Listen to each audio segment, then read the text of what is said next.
Well, welcome back to the Lamppost Listener. My name is Daniel. My name is Phil. And this is a podcast where we journey chapter by chapter through C.S. Lewis's Chronicles of Narnia.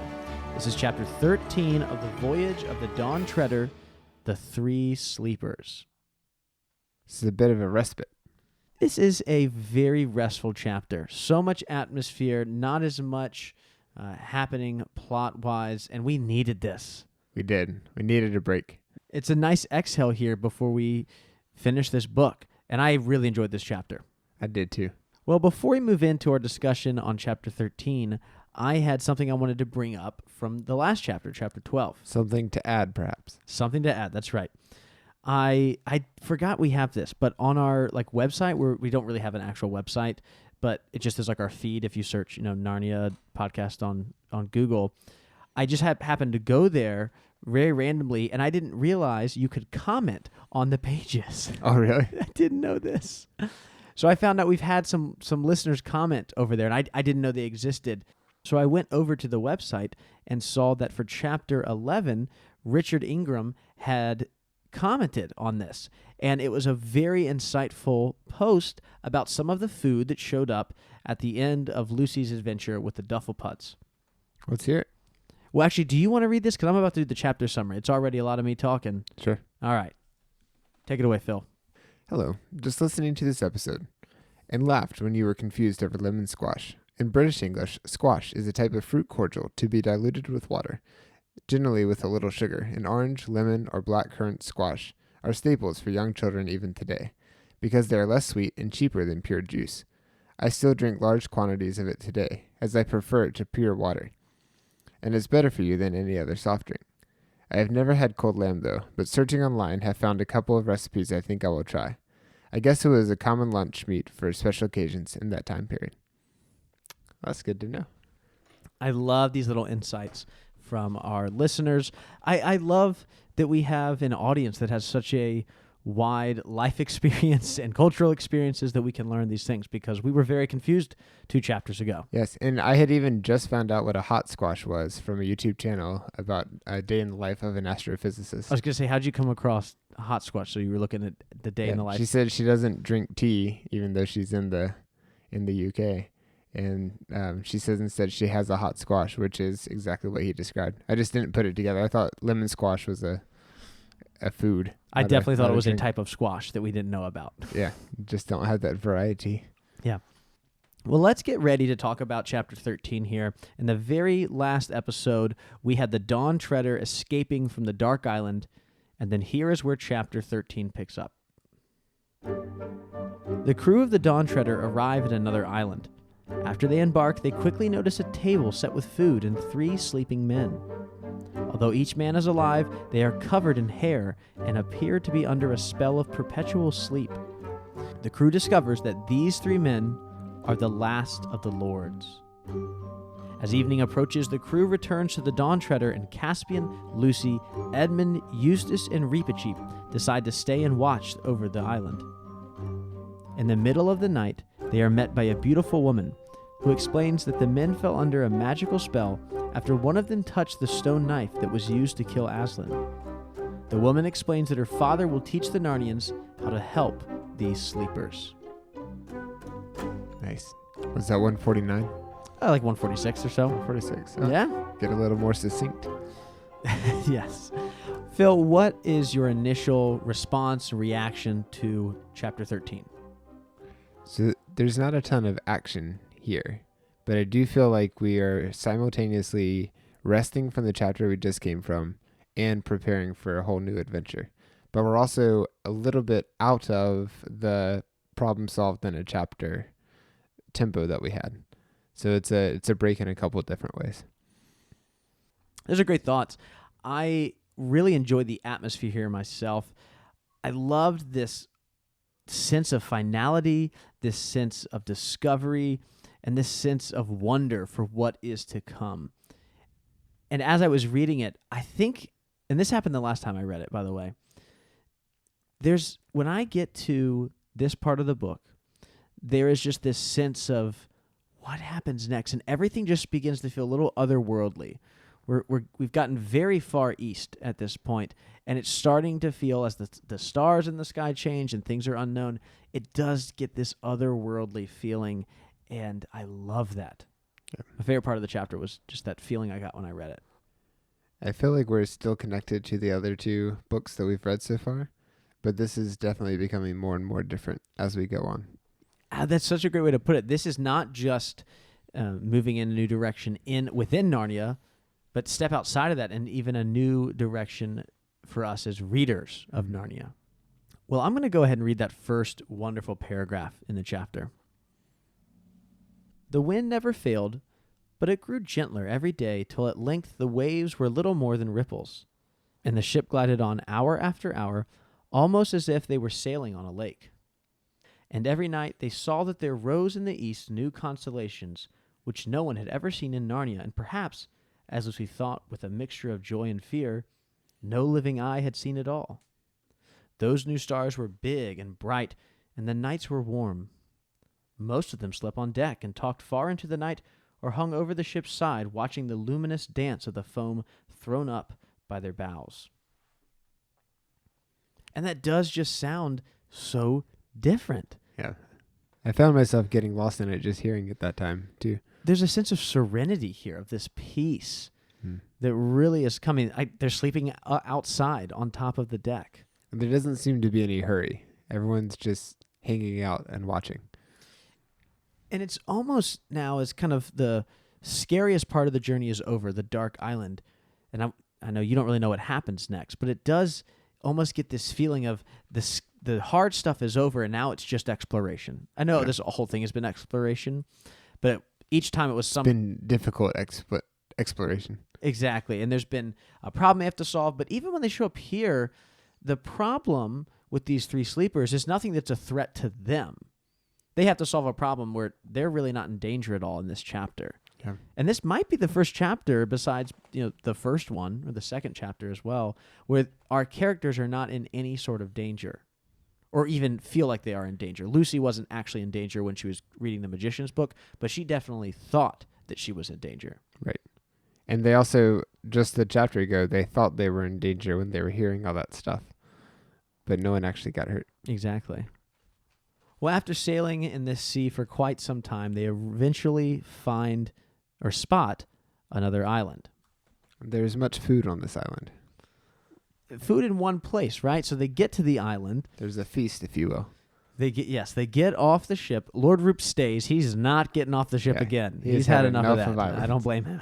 And they make their way pretty quickly to what would be a good word for this? An outdoor venue here? An outdoor banquet.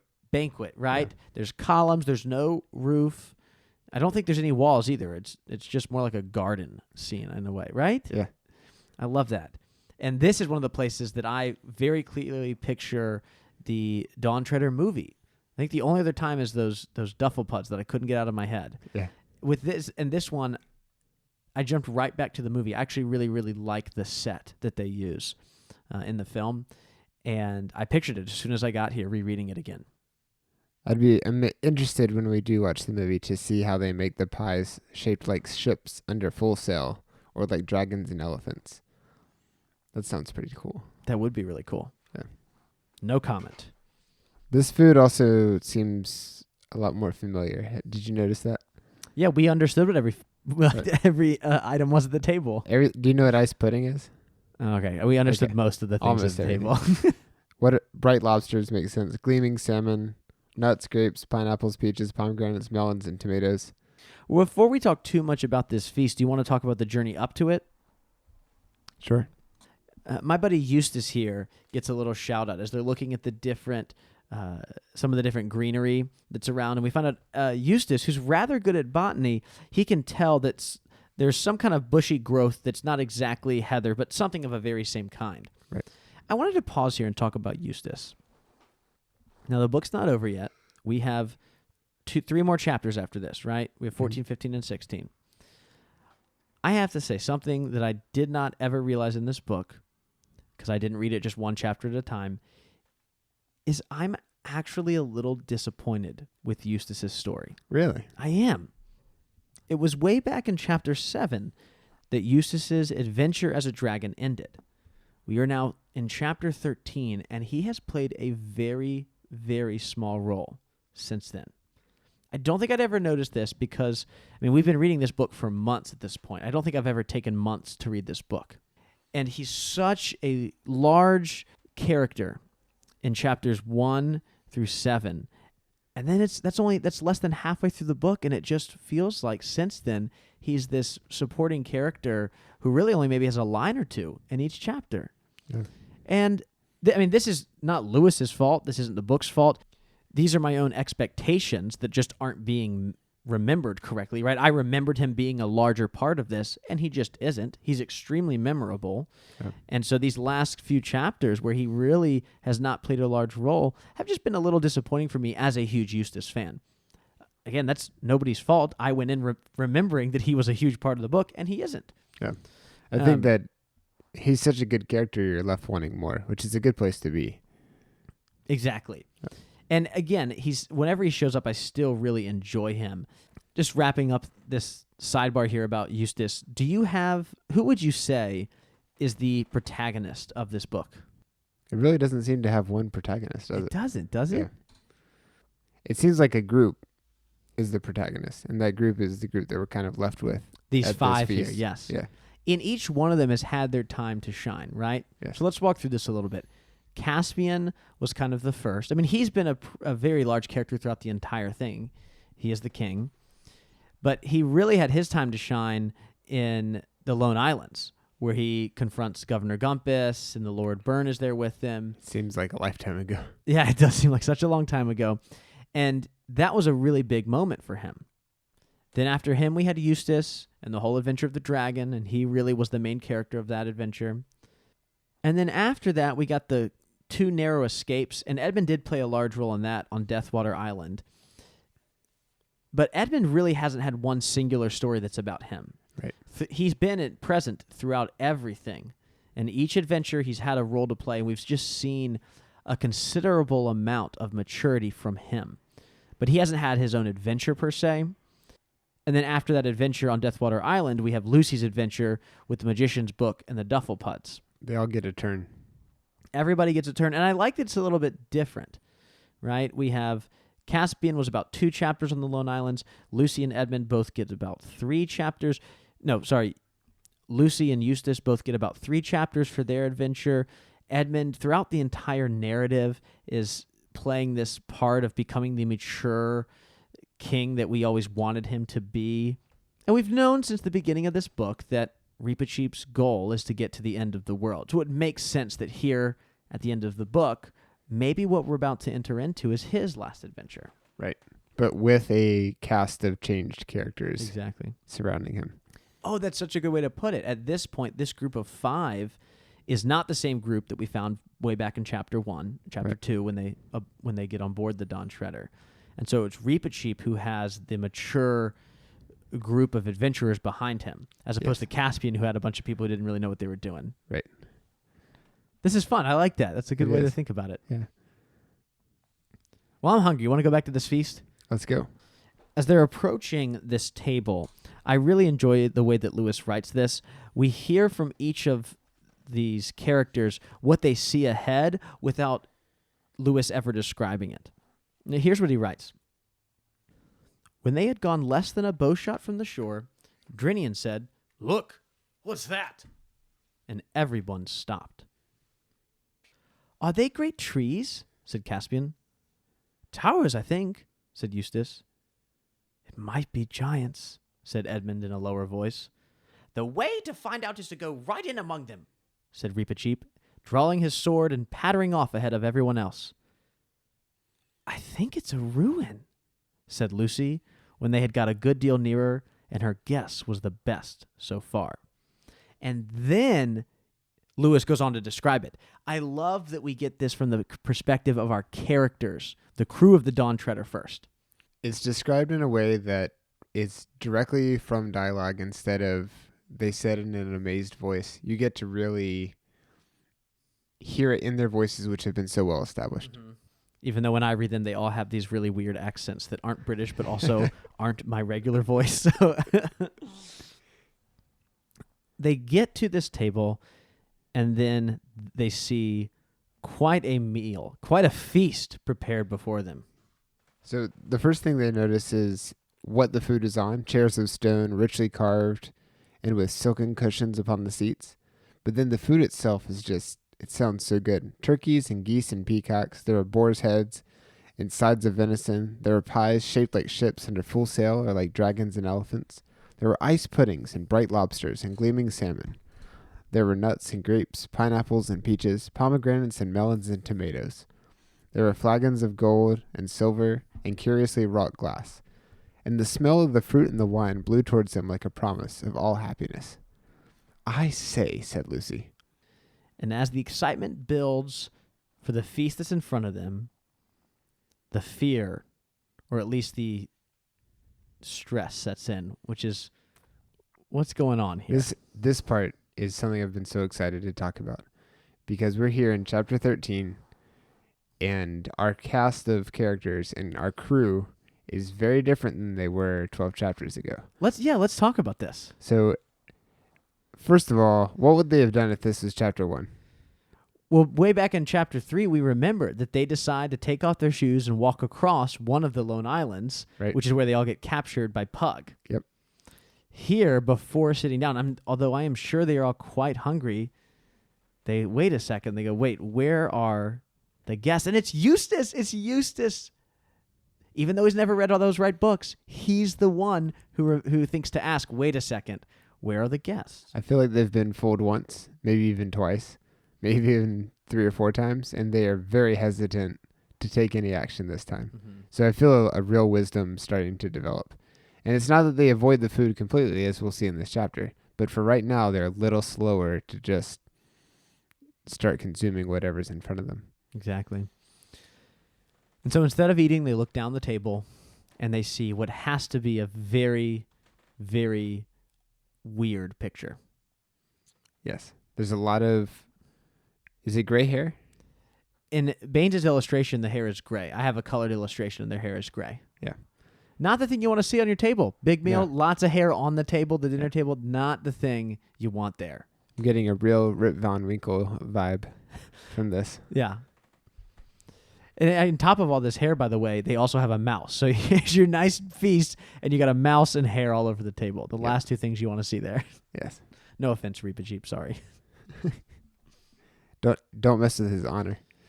What did you think was happening here before you read on? Did you pause it all, or did you just keep reading without thinking about it? At this point, I'm reading pretty quickly because Okay. I'm so excited to find out what happens. Did you pause? Well, I've read it before, so it's not. I still knew what I was looking at. Reba Cheap is the first to realize that they're not going to fight back. And they realize that all of this hair comes from 3 men who are deep asleep. Caspian finds out they're not dead, and Reba Cheap even says they're still warm, and they have a pulse. And Edmund really puts together some facts. He says, "It's been a long sleep, though," said Edmund, "to let their hair grow like this." Exactly, and his sister Lucy is the one who realizes, I knew from the second we got here, right, that there was some kind of magic about this place. I mean, she didn't say it, so we can't prove that she knew it. Maybe she's one of those people that's like, oh, no, I knew, guys. I knew that it was here. But that's not really part of her character. I think she really probably did sense something. Yeah. Well, let's read the description of these guys just to have a clear picture. Go for it. Everyone now came close and saw that what sat in those 3 chairs was 3 men, though hard to recognize as men till you looked closely. Their hair, which was gray, had grown over their eyes till it almost concealed their faces, and their beards had grown over the table, climbing round and entwining plates and goblets as brambles entwine a fence, until, all mixed in one great mat of hair, they flowed over the edge and down to the floor. And from their heads the hair hung over the backs of their chairs, so that they were wholly hidden.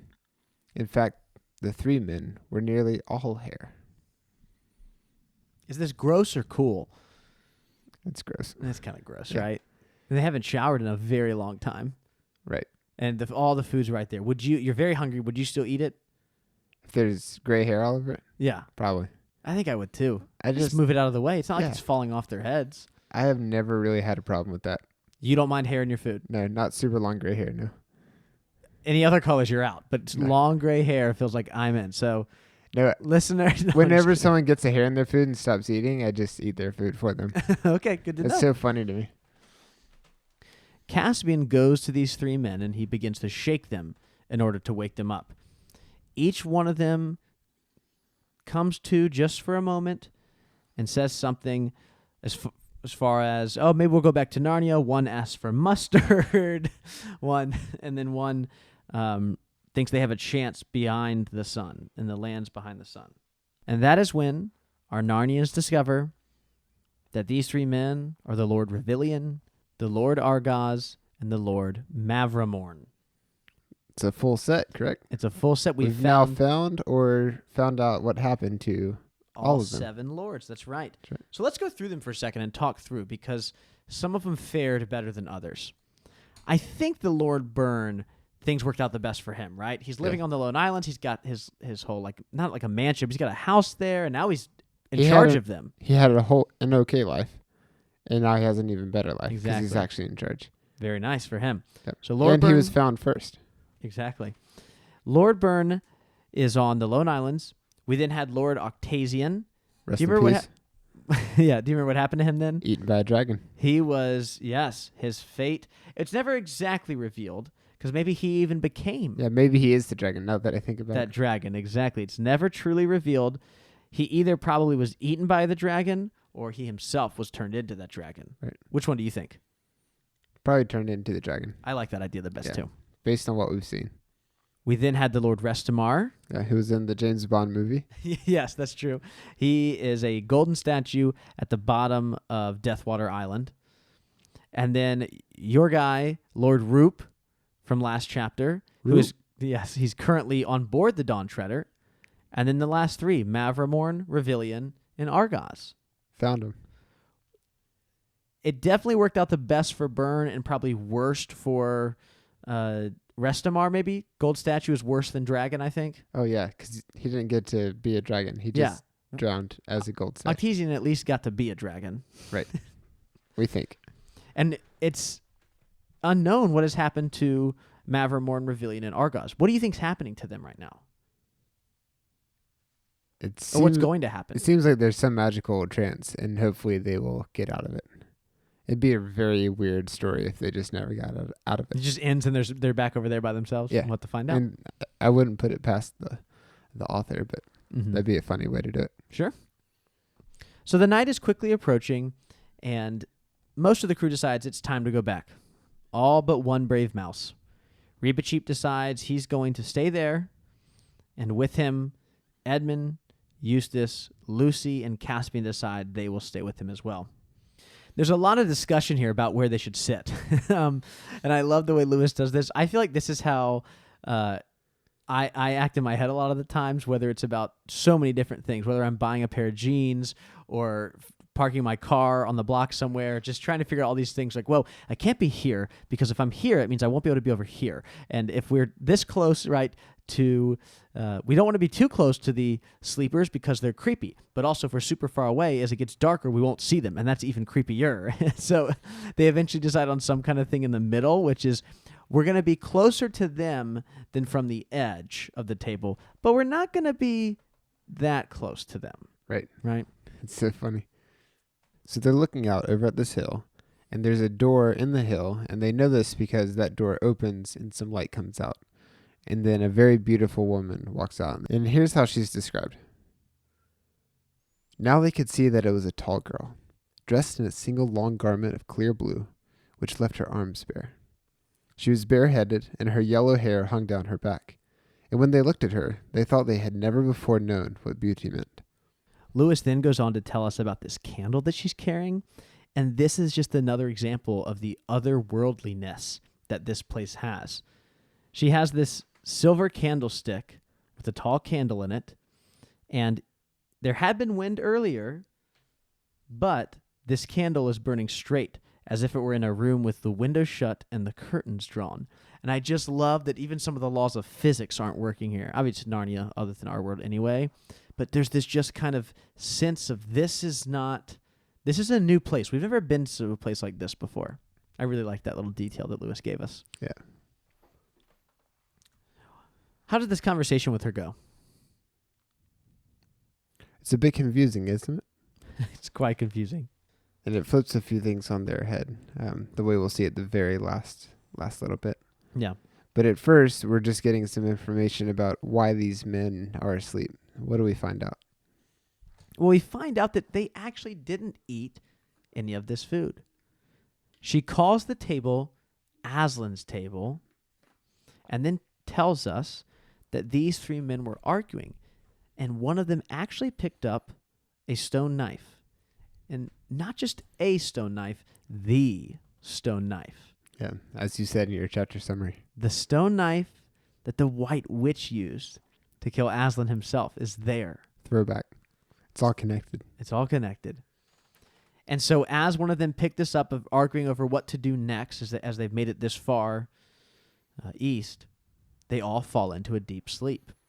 And there's so many things we got to unpack here. Let's do one of these big ones first. Phil, I asked you point blank last time about this albatross, and if you thought it was Aslan, let me ask you a new thing. Is Aslan's table the Eucharist or Holy Communion? Sure seems like it to me. Yeah, you think so? Yeah. There's a lot of thought on both sides of this.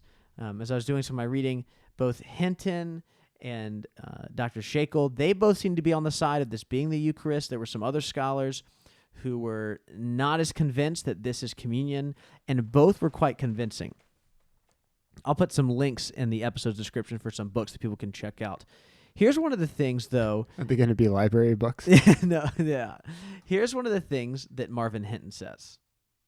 The first piece of land they encounter in the environs of Aslan's country is the island where three men perpetually sleep at a sacramental banqueting place called Aslan's Table. Treader is the most sacramentally oriented of the Chronicles. Eustace's undragoning clearly emblemizes baptism, and Lucy had observed that the magician on the island of the Dufflepuds drank only wine and ate only bread. In this chapter, Aslan's Table parallels the Eucharist, sometimes known in Protestant circles as the Lord's Table. The knife of stone which lies on the table, being the instrument that killed Aslan, stands for the cross. Now, obviously, these are Hinton's ideas here. Mm-hmm. He goes on, and he is very convinced that this is exactly what this is. Others don't feel quite the same way. So in opposition to Hinton's idea would be Doris Myers, who wrote the book C.S. Lewis in Context back in 1994, and you can find the link to that book in the episode's description below. Now, she has lots of interesting ideas about this table, but she doesn't feel like there's enough connection between the Eucharist, the Lord's Supper, and Aslan's Table. And that, yeah, there's maybe some kind of, she doesn't use this word, but there is some kind of supposal happening, but it's not enough to really make us go, oh, this is exactly like this. Maybe Lewis is just pulling on things. But I don't think she would agree with Hinton. She doesn't say that she doesn't agree with him. Those are my words, not hers. But I don't get the sense that they would agree over what's happening here. But Phil, you feel like you're taking the side of this is supposed to be some kind of supposal of communion. Yes, and the key is that it's not a one-to-one. It's not exactly that. Oh, yeah. But I think a strong hint, to me at least, is that they hear that the food's going to be renewed every day. That's why it's able to be, it's not preserved, it's just refreshed every day. Yeah, I think I'm more on your side. I do think this is some kind of supposal of, not of the Lord's Supper, but hey, if we took the Eucharist, what might that maybe look like in Narnia, right? I mean, there's so many reasons why this is not the same. Please, I don't want anyone to hear me and think that I feel like it's the same. It's not like there's only one place you can go take communion in the entire world. It's like you got to go to that one place, right. And if you don't do it there, you're in big trouble, right? Or it won't even be available to you. But I do think there's some kind of connection, even the fact that the stone knife is there, right? I mean, we don't usually, at least not at my parish, we don't have like a crucifix just hanging on the communion table. But having the stone knife there reminds us of Aslan's sacrifice. And there's a very direct connection in our world between Christ's sacrifice and communion. The reason we're able to partake of communion is because of Christ's sacrifice. And so I do think there is some kind of parallel here. I just don't think it's an allegory. Right. So there's quite a few questions lobbied at this girl here. She answers quite a few of them. Reepicheep goes ahead and he's able to drink from the table. And then she leaves us on quite a interesting note. Caspian asks about what kind of work needs to be done. And how does she respond? So he refers to the story of a prince or a king coming to the castle where everyone's enchanted, and the only way to dissolve the enchantment is to kiss the princess. And her response is hilarious. She says, "But here," said the girl, "it is different. Here he cannot kiss the princess till he has dissolved the enchantment." Exactly. And then she points them in the direction of her father. That's always pretty scary, right? Yeah. My dad's going to come take care of this. And then it ends. And then that's where the chapter ends. The girl turns to the hillside, and Lewis writes this final sentence. They could see it more easily now, for while they had been talking, the stars had grown fainter, and great gaps of white light were appearing in the grayness of the eastern sky. Phil, Really sums up the quietness of the chapter, very much so. I agree. but with an undercurrent that seems to be building. Yeah. Phil, what do you think is going to happen next? And by the way, chapter 14 is called The Beginning of the End of the World. Oh dear. Yeah. I didn't know that part. What do you think is going to happen next? See, that's the difference between having a chapter end on the right side of the book Oh, and the left side. because you can't see the next I chapter. haven't seen the next chapter yet. I believe they're going to talk to her father and figure out what they have to do so that Prince Caspian can get the princess, which I'm assuming is the girl. That's my theory. Interesting. Do you think this father is someone we know? It is Mr. Beaver.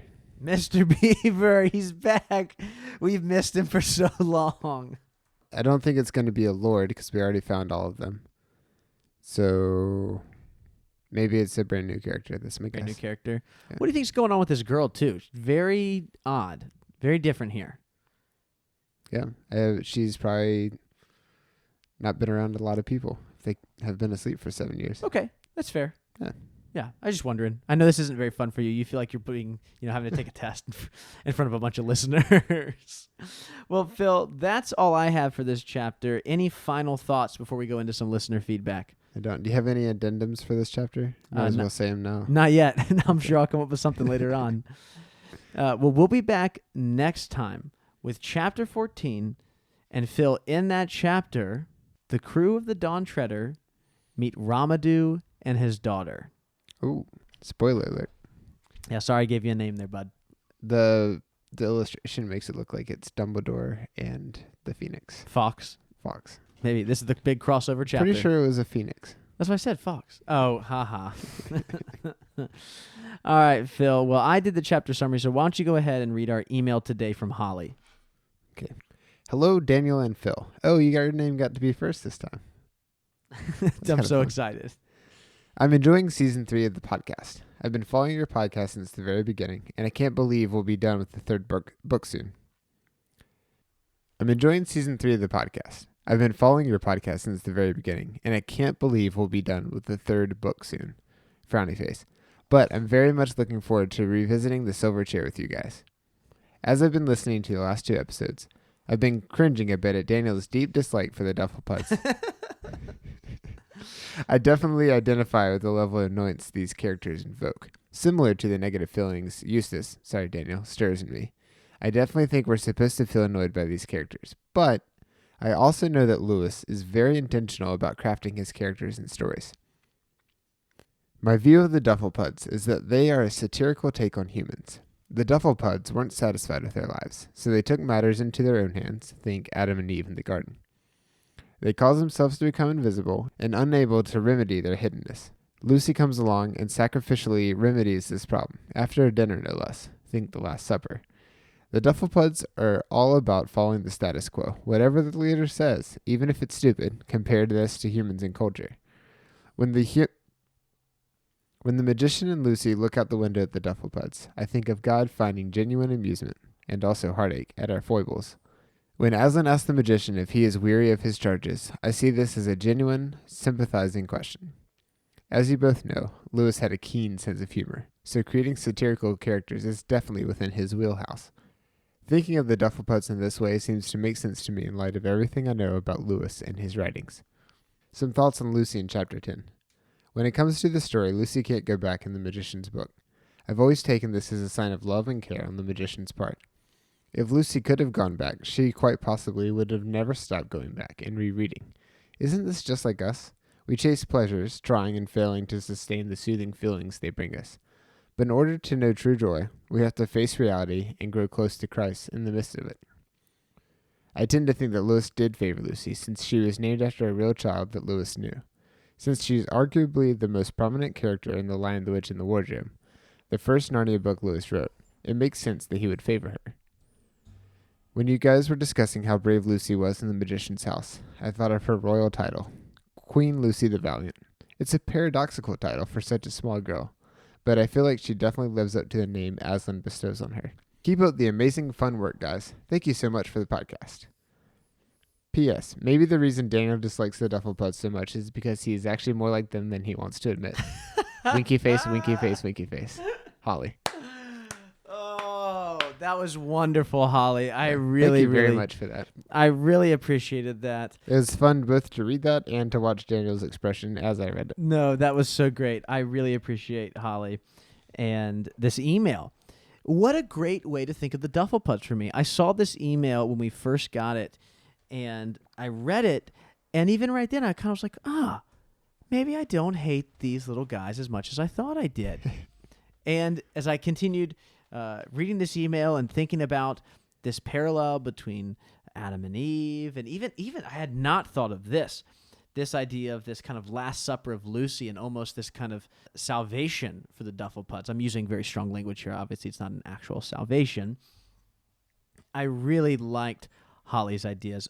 Phil, I love our listeners. I love how much they bring to this show. Yeah, it really adds so much more. It's not just two people talking in a vacuum. Yeah. That'd be too dusty anyway. Oh. Okay. You're very funny.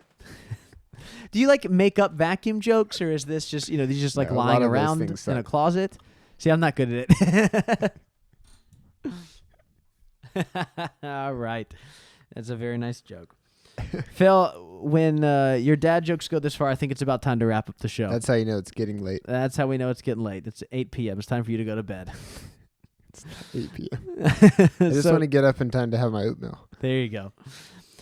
So, listeners, this episode was made possible by our patrons over at patreon.com. If you'd like to support the show, you can listen to a bonus episode each month along with other rewards. Special thanks goes out to Elias Dean, Madeline Heising, Hannah Anderson, and John Marr for supporting us at the Care Paravel level.